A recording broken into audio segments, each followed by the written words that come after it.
ప్రభుత్వ పాఠశాలలో చదువుతున్న అమ్మాయిలకు రెగ్యులర్ కాలం చేసే పరిస్థితి ప్రభుత్వ పాఠశాలలో లేదు. కనీసం నెలకు మెయింటెనెన్స్ కోసం 10,000 కూడా కేటాయించింది. అంటే పేద మహిళల ఆత్మగౌరవం కోసం మినిమం ఆప్షన్ చేయడానికి ప్రభుత్వాలు చాలా బాధాకరంగా ఈ తెలంగాణ సమాజాన్ని ఆలోచిస్తుంది. నిధుల విషయంలో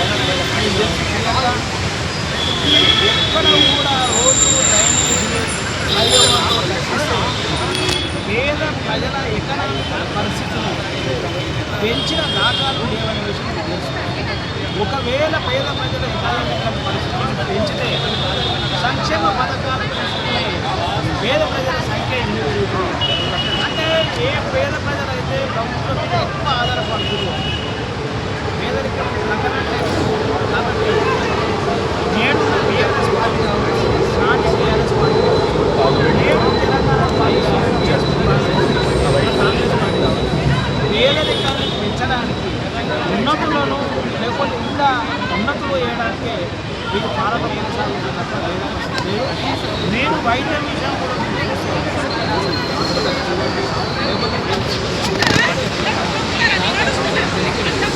పేదలు కూలి వేసుకుంటున్నా కూడా ఈరోజు ప్రైవేట్ హాస్పిటల్ ఇచ్చే పాలన వీళ్ళ పాలన మీరు ఎక్కడైనా మీరు యశోలో ఉంది, అపోలో ఉంది, ఎక్కడైనా ఉంది, పేదలు ఆడవాళ్ళు కనబడుతుంది. అంటే మినిమం ఒక కులం బంగారం లేని పేదలు కూడా కార్పొరేట్ హాస్పిటల్ పరిస్థితి లేదంటే ఈ తెలంగాణలో వైద్యం మీద కూడా పాలకులు విమర్శించే పరిస్థితి. నియామకాలు నిరుద్యోగులు ఘోరం ఉన్నారు. యువకులైనా మీకైతే ప్రైవేట్ రంగం పెరిగినా నిరుద్యోగం ఎంత తక్కువ సమాజంలో ప్రైవేట్ రంగం నిరుద్యోగం విషయంలో టీఆర్ఎస్ పార్టీ కావచ్చు, లేకపోతే ఏడున్న టీఆర్ఎస్ పార్టీ కావచ్చు, విషయం కాబట్టి తెలంగాణ ప్రజలకు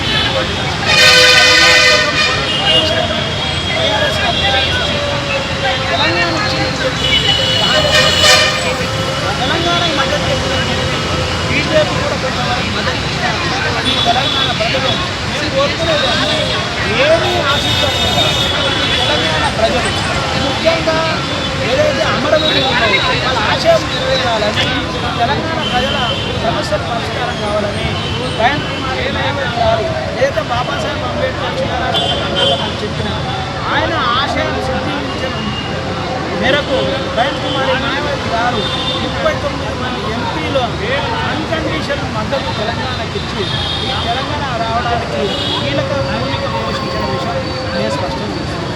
కాబట్టి తెలంగాణ ప్రజలకు మేము కోరుకునేదంటే ఈరోజు దళితులు పోలీస్ స్టేషన్లో లాకప్ పెట్టవచ్చు, ఇంట్రెస్ట్ మ్యారేజ్ చేసుకుంటే లేకపోతే సజీవ దానం చేస్తున్నారు, లేకపోతే అమ్మాయిని అత్యాచారం చేస్తున్నారు, లేకపోతే ఇంకేవో చేసినా కానీ ఒక్క పోలీసులు కూడా న్యాయం చేసిన పరిస్థితి మనకు కనబడలేదు. మీరు చూస్తూనే ఉన్నారు.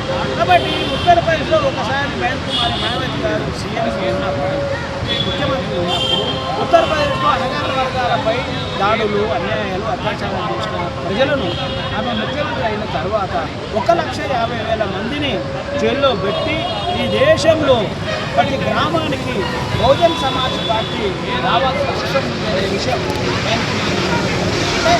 కేవలం బీఎస్పీ ఆధ్వర్యంగా మాత్రమే పీడిత ప్రజలకు న్యాయం జరుగుతుందని బ్యాంక్ కుమారి న్యాయవాది గారు యాజ్ ఏ చీఫ్ మినిస్టర్గా ఉత్తరప్రదేశ్ నిరూపించారు.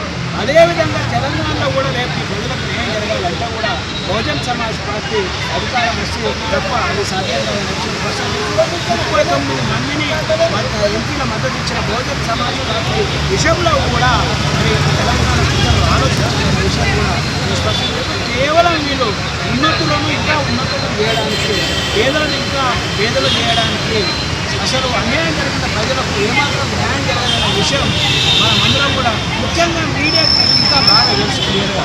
కాబట్టి ఈ పాలన ఈ రాష్ట్ర పాలన పూర్తి తప్ప ఈ పేదలు మంచిగా బాగుపడే అవకాశం లేని విషయం కూడా బహుజన సమాజ్ పార్టీ తెలియజేస్తూ ఖచ్చితంగా ఏదైతే తెలంగాణ ఉన్నదో ఆంధ్ర పాలకుల అన్యాయాన్ని ఎండగట్టడానికి ఈరోజు టీఆర్ఎస్ కావచ్చు అంటే తెలంగాణ ఏర్పడిందో తెలంగాణ ఉద్యమం వచ్చిందో ఈ ఈ టీఆర్ఎస్ లేకపోతే బీఆర్ఎస్ ఈ కాంగ్రెస్ బీజేపీ వీళ్ళ పాలన ఎండగట్టడానికి తెలంగాణ బహుజన సమాజ్ పార్టీ రాబోతున్న విషయం కూడా